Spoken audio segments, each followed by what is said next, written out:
എന്റെ കുടുംബത്തെ സംരക്ഷിച്ചു പിടിച്ച എന്നെ എന്റെ കുടുംബത്തെ നീ ചതിച്ചത്.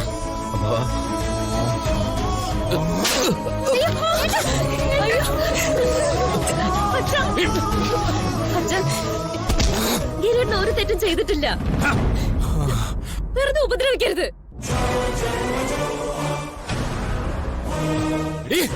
അച്ഛൻ ഞാൻ പറയുന്നത് കേക്ക് പ്ലീസ്. പറയട്ടെ. ഞാൻ പറയുന്നൊന്ന് വിശ്വസിക്കും. അവളൊരു തെറ്റും ചെയ്തിട്ടില്ല. നീയും തെറ്റ് ചെയ്തിട്ടില്ല, ഇവനും തെറ്റ് ചെയ്തിട്ടില്ല.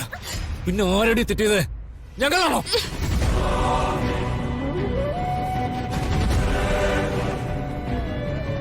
ആദ്യം ഇവന്റെ കാര്യത്തിൽ ഒരു തീരുമാനം ഉണ്ടാക്കട്ടെ, എന്നിട്ട് നിനക്കുള്ള തരാം. അതുവരെ നീ മിണ്ടരുത്. എനിക്ക് പറയാനുള്ളത് കൂടി കേൾക്കണം. കേട്ടാ മതിയാവും. നിന്നോട് മിണ്ടാടിക്കല്ലേ പറഞ്ഞേ?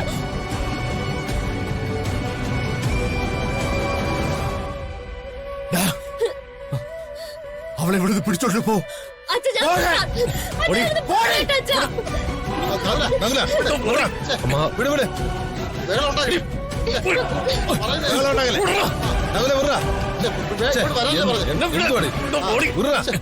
അമ്മാവ ദൈവം ഇത് ഞാൻ പറയുന്നത് കേൾക്കണം. അമ്മാവ് എന്നെ എത്ര വേണമെങ്കിലും തല്ലിക്കോ.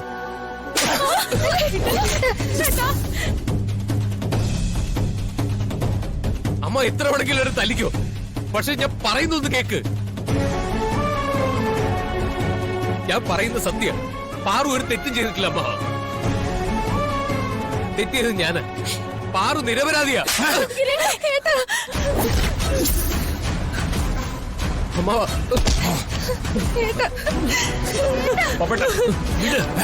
ഇനി അവനെ ഒന്നും ചെയ്യണ്ട. അപ്പേട്ടാ, സംഭവിക്കാനുള്ളത് സംഭവിച്ചു. ഇനി അവരെ തല്ലുന്നതുകൊണ്ട് എന്താ പ്രയോജനം?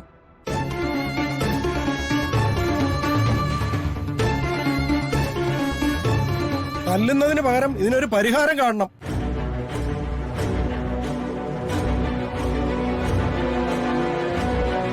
നമുക്കൊന്നും അറിയാൻ വയ്യാത്ത ആളൊന്നും അല്ലല്ലോ ഗിരി. അവന് തന്നെ കെട്ടിച്ചോട്. അതിനിപ്പോ എന്താ കുഴപ്പം?